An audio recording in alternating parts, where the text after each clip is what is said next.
20 knots, rising to 20.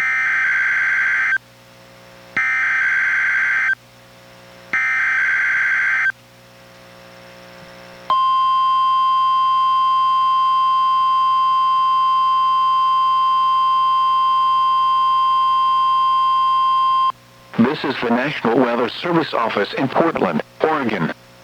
The preceding was a test of NWR weather radio's warning alarm. Tests of these receivers are normally conducted every Wednesday between 11 a.m. and noon. If there is a threat of severe weather on the day of the test, it will be postponed until the following week. This concludes this test. We now return to our regular programming.